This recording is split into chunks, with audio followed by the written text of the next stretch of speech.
Thank you very much for tuning in. Hope everyone is doing well. Happy June.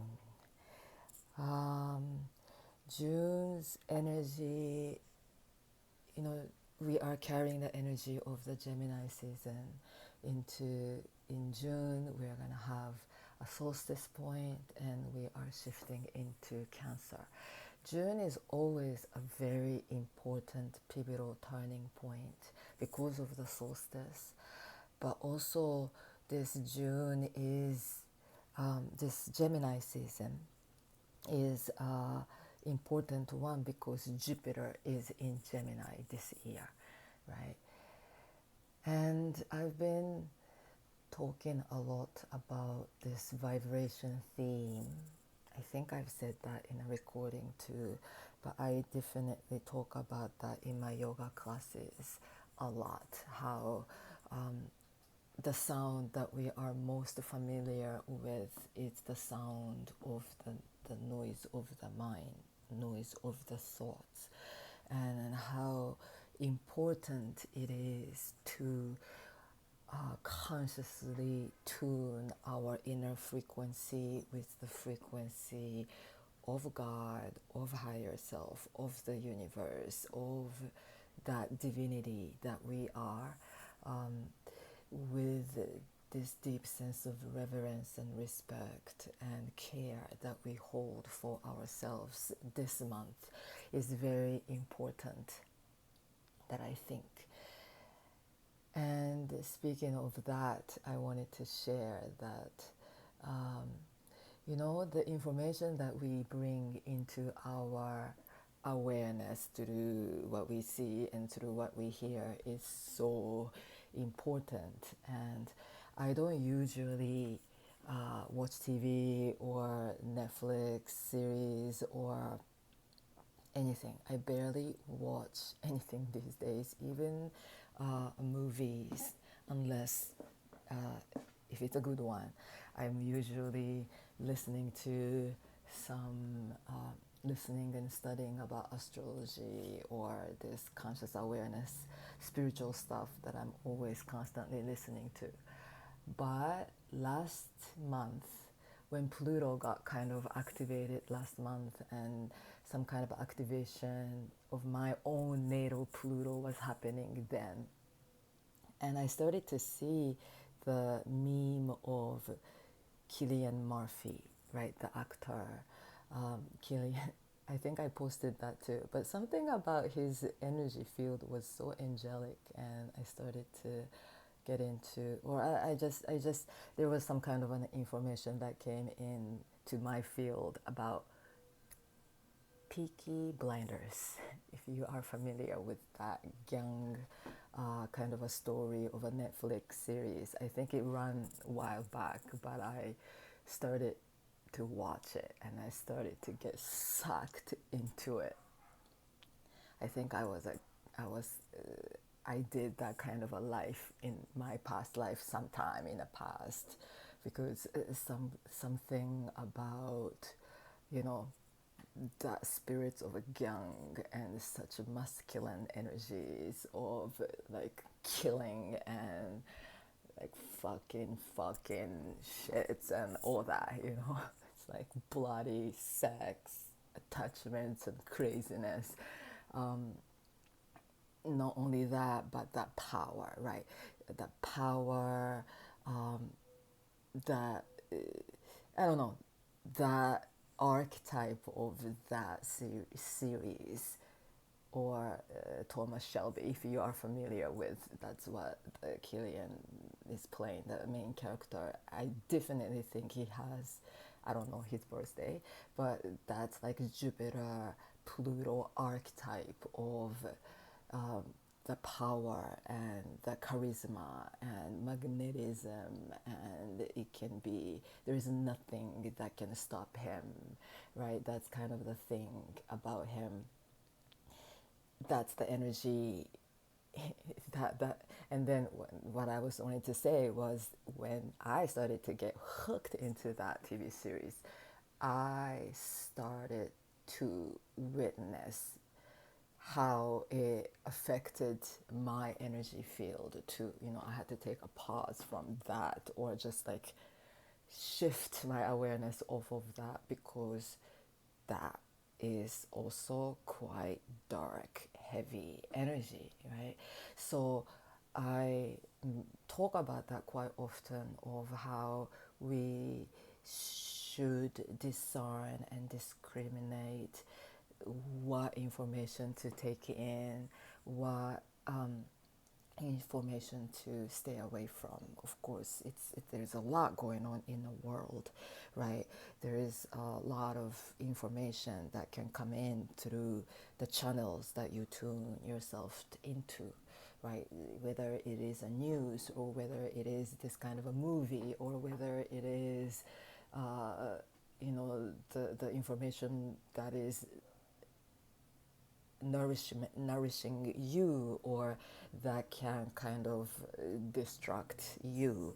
Whether it is, where there is one quote of Rumi, something about the art of ignoring. The art of knowledge is about to know what to ignore. I'm not saying it correctly, but it is very important for us to choose which frequency vibration we choose to tap into. I am not saying, watching those kind of gangster movie, that's also a form of art in a way. To me, everything is art. If we say that, right? There is an art of war going on, right? There is always the strategy. I'm not making it like a good thing by saying art of war. Of course not, Of course, there is this disastrous, crazy, can't believe what's going on kind of energy is present with us, but we always have to choose to tune our inner frequency with the frequency we want to tap into. And that brings back to this theme of vibration, themes of thoughts, and themes of the frequency that we have to tune, and we have to choose to be that channeler and to be the tuner our own selves by choosing to bring our awareness and focus on certain frequency vibration, because certain frequency vibration can really drain us, or can really make us angry, or that kind of like a gangster spirit started to haunt me too, in a way that I felt like, fuck you, fuck all of this bullshit, blah blah blah. It can, I'm very sensitive to energy, so it can kind of take over me, and then I have to watch out, those kind of things too. Or we have to be watch out. So each of us should watch out those frequency that's coming in, and frequency we are choosing to vibe, because Jupiter in Gemini can kind of intensify the chaos, intensify the scatteredness and craziness, because Jupiter rules Sagittarius and Gemini is the opposing sign. Jupiter doesn't necessarily like to bring its fullness or its full positivity in a sign of Gemini.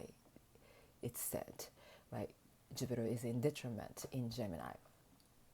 But I think why it's in detriment is because, Jupiter in Sagittarius. Sagittarius is the bigger picture, wide horizon. It is the wisdom, it's the higher knowledge. It is the realm of awakening and self-realization and spirituality. In my humble opinion, it's the ninth house theme of that higher awareness, higher mind. And the only thing that stops us to wake up to the path of awakening, or to realize who we truly are, is the mind, right? It's the ordinary lower mind, which can be associated with Gemini, that keep telling us, that's not possible. Yeah, that's whatever bullshit. Or yeah, no, you should be caring about that. You have to be worrying about that. You should be fearing about this. Or daily chit chat, right? Keep telling us we're not enough, or comparing ourselves with others, or all the information. Jupiter in Gemini can be very overwhelmed by scatteredness of the mind. So it requires our it requires our attention, again, the focus point, so that we choose not to get distracted by certain noise or heavy low frequency vibration that can pull us down and drag us down, but we choose to keep aligning our lower mind with the God's mind, with the higher mind, to kind of set us free and take us into the higher realm of awareness, right? So this week, right now, today, Jupiter is aligning with Pluto at 1 degree, coming into the perfect point. This energy we've been receiving already the past week, and it will continue to be with us for this coming week. And today also Mercury is ingressing toward Mercury at 29 degrees of Taurus, is aligning with 29 degrees of Neptune in Pisces in sextile. Beautiful. There is this will to kind of expand our awareness to that hidden, unseeable realm of reality. If we want to tap into this energy, we can be that visionary, more imagination, more spiritual awareness can be present with us right now. And Mercury is ingressing into Gemini tomorrow, which is a great sign because it's his or her. Mercury is very aphrodisiac. That's the word, I forgot. It can be male or it can be female. Mercury has very yin and yang, both energy, frequency, kind of an energy, because Mercury is the trickster, Mercury is the Hermes, Mercury is the alchemist, as well as the magician, and it can shape, it can change, it's a shapeshifter. And when Mercury ingresses into Gemini, it is his home sign, right? Mercury, when it was ingressing into Aries, it can be a little aggressive or ego-driven. Mercury in Taurus can be a little fixated and stuck in his own opinions, or the way he, or she deals with things. It can be a little more concerning of the worst case scenario, right? Taurus energy can be cautious and stuck and stubborn, right? In a way, good way. It can be a good way, tenacious, disciplined energy. But Mercury does not necessarily, it's not that Mercury doesn't like to be in those signs, but Mercury moving back into his or her home sign, Gemini, can bring more kind of like, okay, it is the wind element. Mercury loves to be in Gemini, right? But also with Jupiter in Gemini also, it's very important for us to make sure, be clear on the information that we are channeling into, coming back to what I was talking about, right? So the tuning, like we are tuning fork, we are carrying our own tuning forks and okay, I am going this way or that way. Like we have to tune our energy frequency back to that frequency of godliness within. And that's the practice, right, that we want to kind of establish during this first week of June, because there is beautiful present, right? Energy present, because Venus is there. Venus has been traveling with the sun, and yesterday Venus and sun met up at 11 degrees. Today Venus and sun is meeting up at 12 degrees. Tomorrow on Monday they're gonna come into 13 degrees together, but not quite exactly, they're not meeting together. And on Tuesday they're gonna come together at 14 degrees exact. Alignment is taking place on Tuesday, and little by little Venus is gaining its speed and it's gonna move a little forward, but still on Wednesday they're still gonna be together at 15 degrees, right? Sun moves 1 degree each day, and Venus is about the same rhythm with the sun right now. And then on Thursday Venus and Sun are still gonna be at 16 degrees of Gemini. Moon will come to meet with the Sun and Venus, and we're gonna have this Venus, very Venusian Gemini new moon that's happening on Thursday at 16 degrees of Gemini, which is very it's like sun and moon meeting up. Of course, they meet every month, but because this synodic cycle starting between sun and Venus coming together, it is one, it is some kind of a resetting point in relation to Venus archetype. So, which is about value, which is about feelings, which is about connections and how we are relating with others.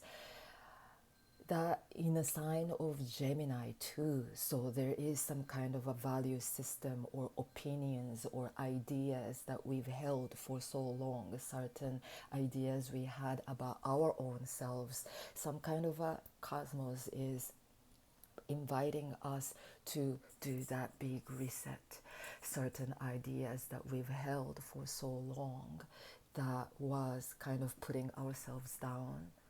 Yes, this is the time to let go, because those storylines or those ideas or those beliefs that we've held or those opinions that we've held about ourselves or about others, not aligning with who we truly are. So we let go, right? We are that universe. If we claim that idea and understanding and identity as we, as the universe, we as the creator, it is not so much about releasing and letting go, because we can get so caught up with this idea of releasing and letting go, right? Shattering of those shadows and this and that. Not so much of that, but remembering that we are that universe, we are that cosmos, so that our true potential starts to come forward, and all those old narratives that belongs to the old world starts to fall apart. They start to lose their power over us, right? Those ideas starts to just be gone, rather than we push and then we kind of like fight against them to let them leave. We don't necessarily hold, because that creates resistance as well, right? Old memories of the past, or all the things that we were told, or the memories that we remember, those scars and pain and all of that. But they start to kind of fade away when we start to align our inner frequency with the frequency of the universe, because that is the holds and that embodies the frequency of that higher truth, right? So one practice that we can do and you can do sometimes, that I try to do to tune my inner frequency, right? Whatever the thoughts come up, whatever the chit chat comes up, whether it is a good thoughts or heavy thoughts, whatever that comes up, right? Our mind is constantly thinking, constantly gripping, constantly planning, constantly wondering, constantly thinking to solve. Like, our mind is the problem solver. So it's constantly searching for stimuli, or searching or choosing to stay in that confusing state. So we can figure out, or that's the old program, though. That's the old program that we want to hold the will to wake up from. That system is not working, right? There is a big change happening. System change is happening. System upgrade is happening, inside and out. So we got to upgrade our mind, and we got to claim that, okay, that is my old program, old system, like being triggered and being emotional, or being, kind of stuck in the past. Okay, that's the computer mind program that run our lives for all those years. But we are waking up, something is not working to be run by that mind system. And when we wake up to that, we can reprogram our mind and let that program to be serving us better and lighter and freer, little more little, right? And one of the practice that we can do, that you can do this week, because early June, this week is very important week. And because Mercury first sextile with Neptune, that's happening today. If Mercury ingresses into Gemini tomorrow, Mercury will meet up with Pluto in Aquarius, right? Mercury in Gemini meeting up with Pluto in Aquarius. This is the moment that we can innovate our mind to bring in the new system, new vision, future vision. Aquarius Pluto is trying to put us on that evolutionary path, the ascension path, right? Not Pluto, Aquarius energy don't want to be stuck in that Capricorn theme of the past and old system and all of that. So we have to be that innovative, evolutionary force of the new future, of that new generation, right? We have to be the living frequency of that to create that reality, to that new world, right? So that energy is happening tomorrow, day after tomorrow. Some kind of a big death, rebirth, regeneration, upgrade can happen in the mental realm. But at the same time, we have to be aware that whenever Mercury meets with Pluto, it can also take us down into the underworld. Mercury Pluto archetype can bring obsession or possessiveness or overly controlling, manipulative nature, wanting to think, it's all ego's nature, right? This obsessive nature is all ego field, because when we are connected to the higher mind is like, there is nothing to be obsessed, or there is nothing to be attached to, because I am that universe. I choose to be the current of the universe and choose to fly, choose to flow. Whatever universe brings me, I'm open. Whatever there is universe, whatever no is a sign from the universe, okay, I choose. I know everything is happening for my highest good, and I know everything will work for me for my highest good, no matter what. So I choose to resist, I choose to lean forward, I choose to lean back and float and be carried. That's the energy of more of the higher dimensional energy frequency, right? Higher mind, God's mind, because God would never worry, or God would never be attached to specific thing. That's our ego mind, wanting the things the way we want. So we want to watch out for that, not to take that kind of a negative, because all the archetype, right? Jupiter, Pluto, every archetype of the cosmos holds both positive and negative. Not everything, even Venus, Jupiter coming together. Yes, it's the benefic planets coming together, but it doesn't always work out as this rose-colored, everything beautiful. It wasn't definitely for me either. It can bring up this obsessive nature quality, right? Both. So everything is the fluctuations of that. So we wanna make sure though, but with our will and with that awareness, we can choose to use this Pluto Mercury archetype to go through this symbolic alchemical death and rebirth within, to move away from old outdated ways of being, ways of thinking, and so that we can be set free. That can definitely happen, and we want to focus on that.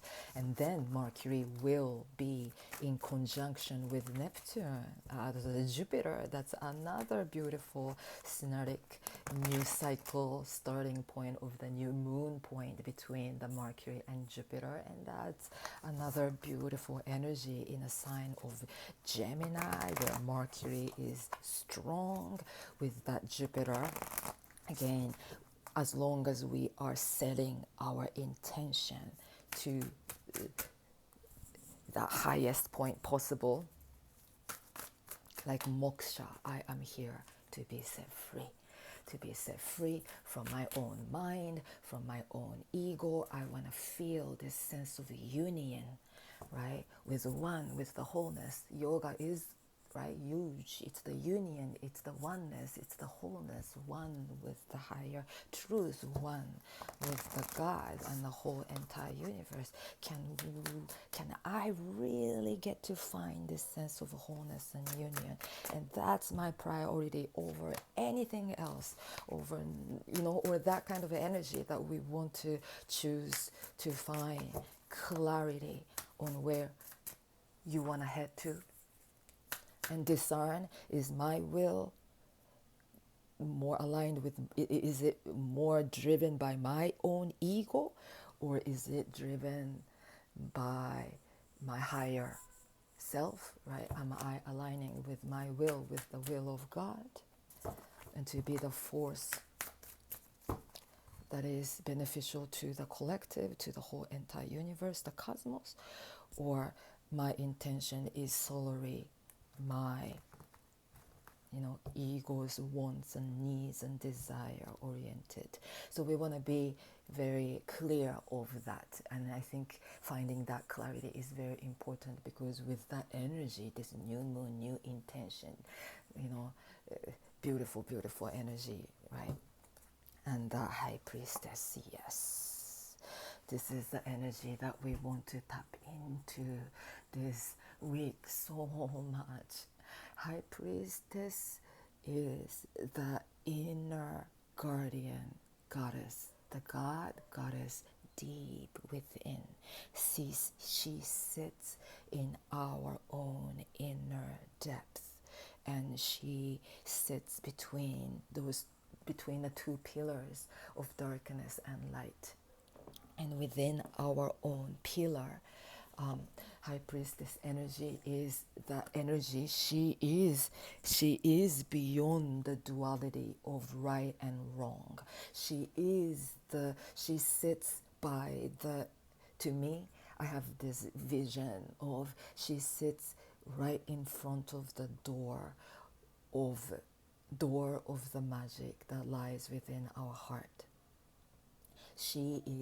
High Priestess is the card ruled by the moon energy, our psyche, our deep inner psyche realm. And deep within our psyche, there is this door to our own inner cosmos, door to our own inner infinity, where all the ancestral memories of our soul, of our spirit that lies within our heart center, within that depth, inner depths. She's like the inner ocean of the bliss.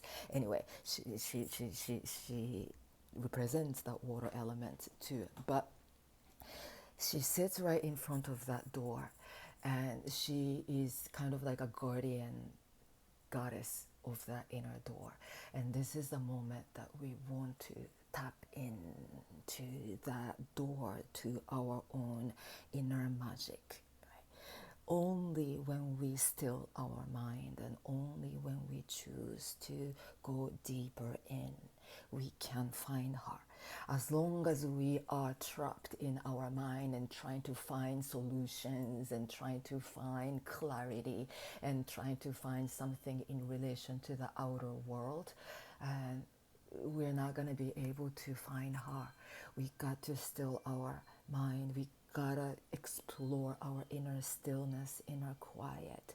And when we tap deeper in, deeper layer, deeper layer, deeper layer in, we can find her.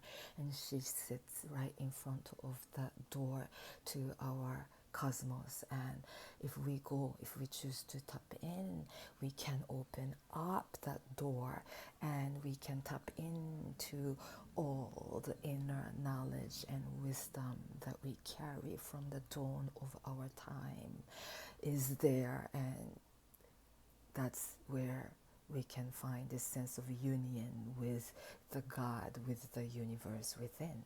That's where we can find this sense of identity. Yes, that energy is so important. The moon energy, even there. I love how this card depicts this moon card. Beautiful, beautiful presentation, right? Those two cards remind us, right? We are that earth. We are that moon. We are that universe. We are that archetypal embodiment of the universe, of that magic, of that mystery itself. We belong to the mystery because we came from the mystery. And this is important to tap in and remember that. Remember to find this sense of wholeness and union right within. That's where our power lies. That's where our magic lies. And it's not about making the law of attraction and law of the universe to attract something in our world. No, we return back to who we are, and we know we have everything. Everything is here. We are not lacking anything. We are not missing anything. Can we find this sense of wholeness and oneness with that mystery that lies within, that's all over the place around us? Yes, and then in order for us to tap into that inner wisdom, inner psyche, the moon card is ruled by Pisces energies, so it is the energy of that Neptune, right? Again, the moon card represents like it invites us to connect to our psyche, go beyond the dualistic right and wrong and dark and light or whatever. Go deeper in. This is a gate card too. Gate card always reminds us we can stay stuck in the world of illusions, or we can choose to go beyond the realm of illusions to find the one. All is one and one is all, that truth, right? In order for us to tap into that energy though of that psyche, we got to choose Queen of Sword. It showed up a few days ago too when I was doing a daily reading.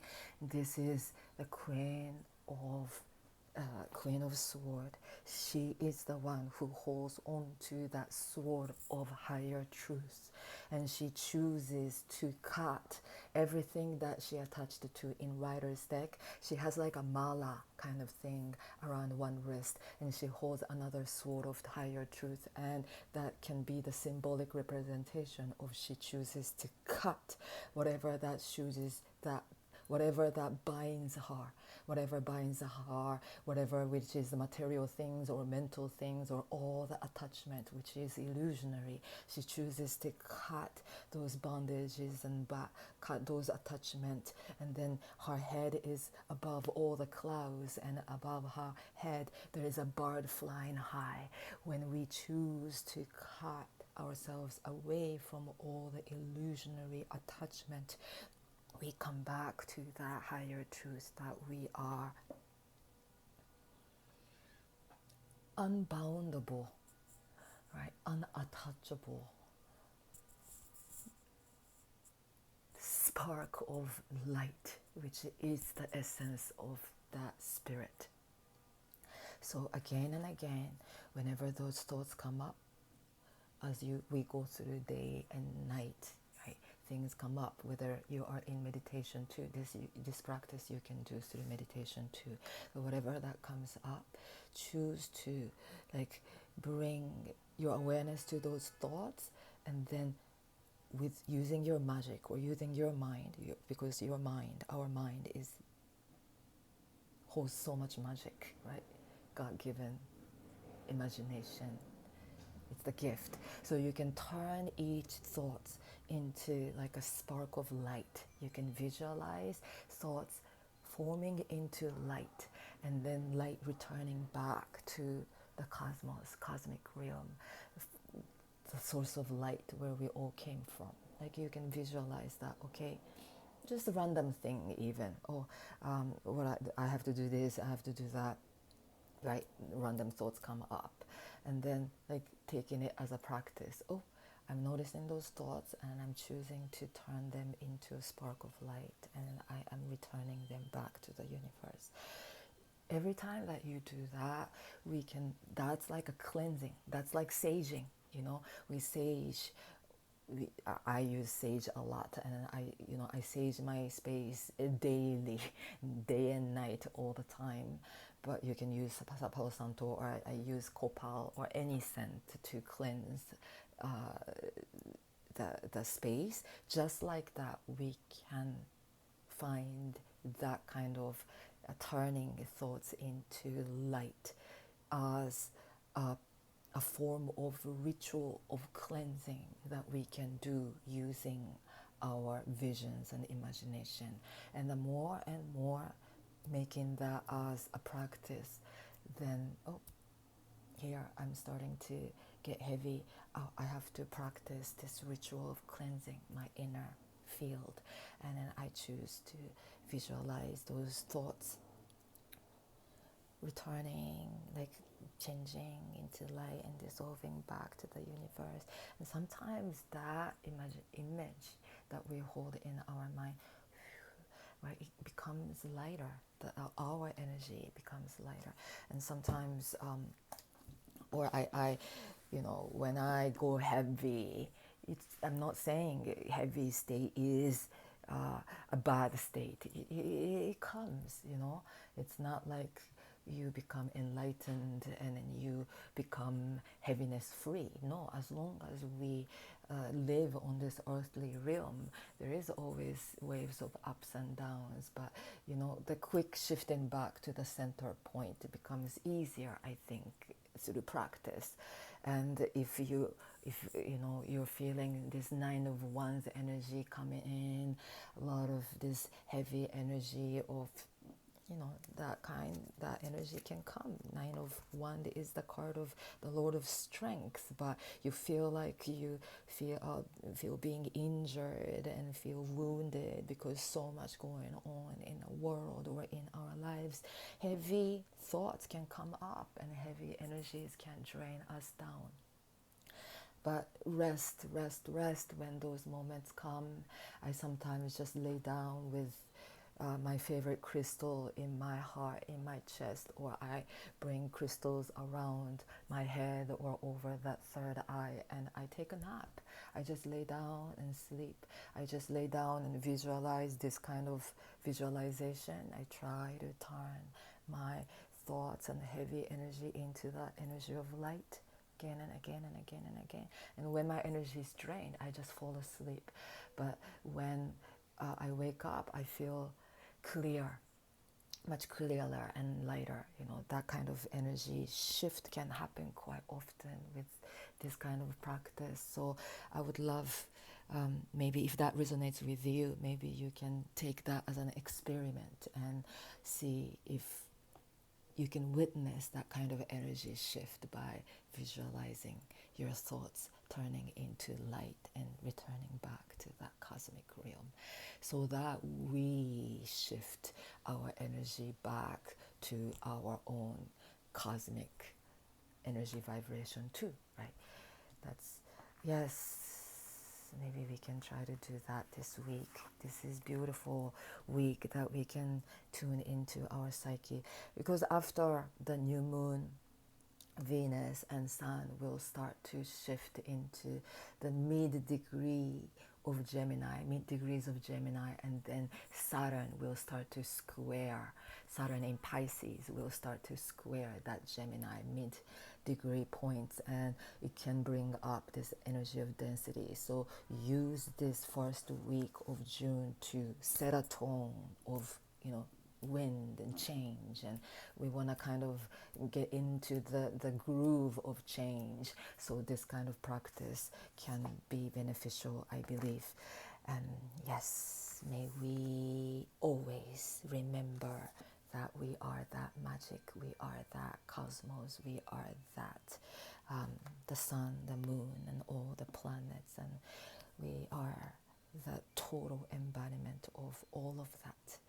So again and again, may we choose to return back to that awareness and feel this big, expansive energy, right? The energy of the universe that they say is constantly expanding. And if the universe is doing that, we are doing that. Each of us are doing that too. Yeah. So yes, wishing you a beautiful, beautiful week ahead. Thank you very, very much for listening.